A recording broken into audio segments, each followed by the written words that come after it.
Hi everyone! In today's lesson we'll be studying combinations and permutations, which are important for the counting principles in the IB Math AA high level. First we'll understand their formulas as they are given like this in the formula booklet, and how to use the correct formula depending on the question whether the order matters or doesn't matter. So that by the end of this lesson you will be very confident about the use of these formulas. Here the formula for the permutation where the order matters, and here the combination when the order doesn't matter. N here represents the total number of available items.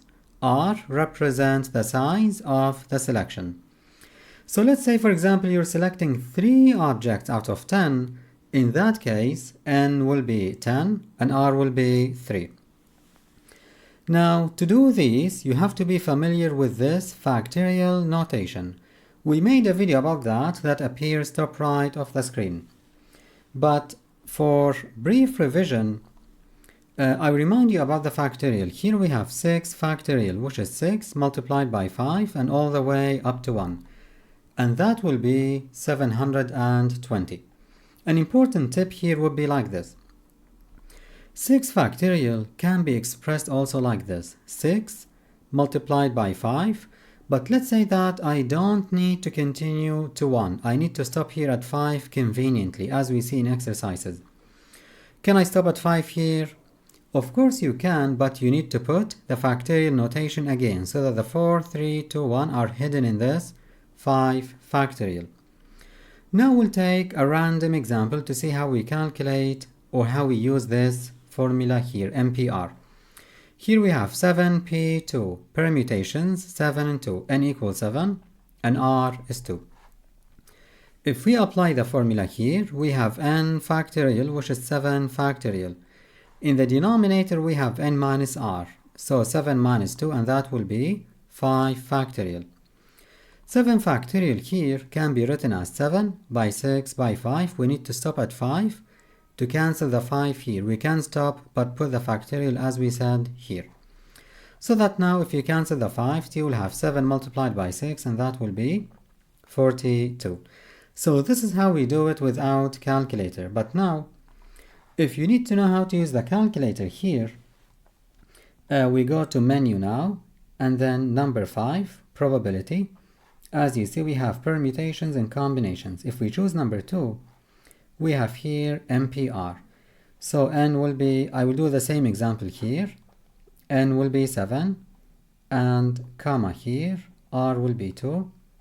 We get also 42 as we have here. So this is how we do it, and in the same way we do combinations in the calculator.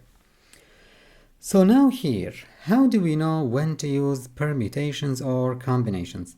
Here as you see, we use the permutations when the order matters, but if it doesn't matter, we use the combination. What does it mean again? Let's say that here we have 2 arrangements, AB and BA. If the order matters, then these will be considered 2 different arrangements or 2 different permutations, because we said that the order matters. So if you put A before B, it will be different from when you put A after B, because the order matters.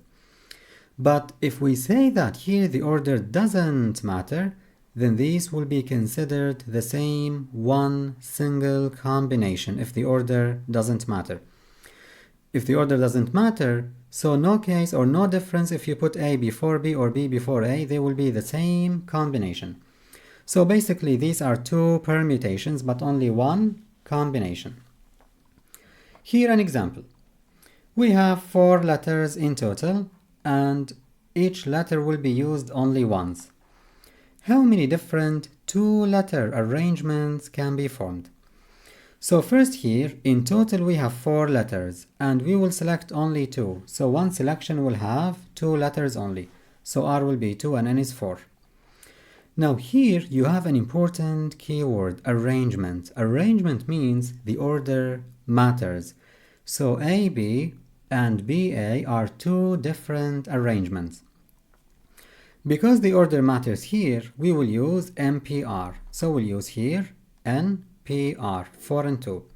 If we apply the formula, we have here 4 factorial and here 4 minus 2, which will be 2 factorial.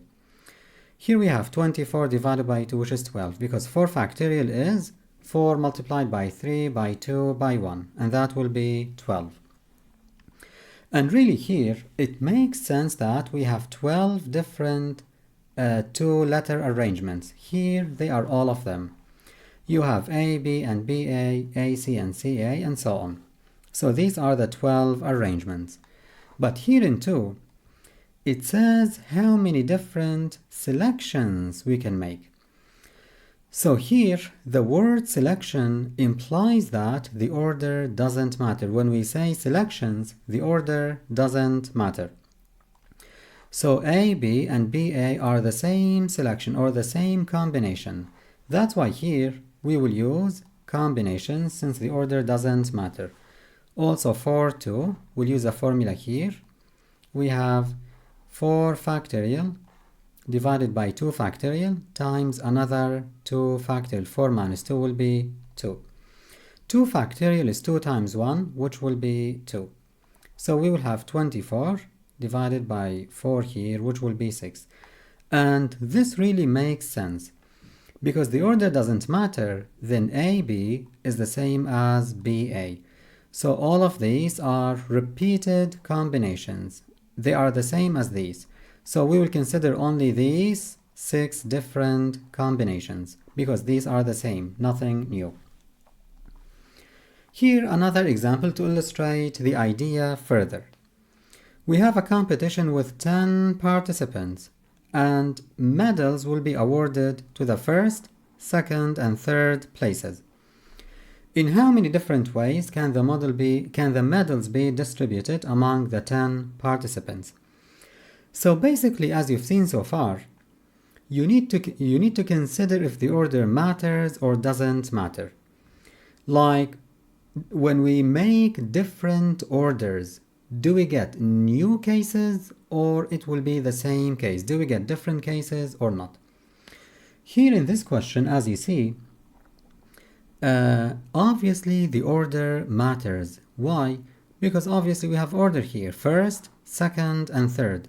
And here really different arrangements will make different cases. Because if someone finished the race or the competition first, it will be different from when they finish the competition as second.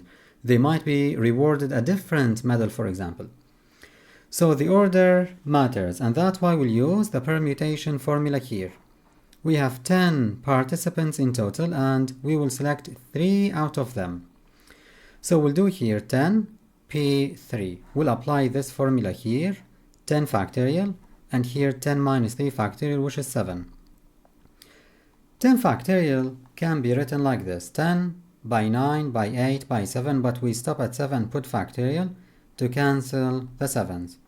If we cancel them, we will have 10 multiplied by 9 by 8, and that will be 720 different ways. So this is all about permutations and combinations. I hope that you have found this video helpful. Please hit the like button and consider subscribing to the channel. Thank you for watching.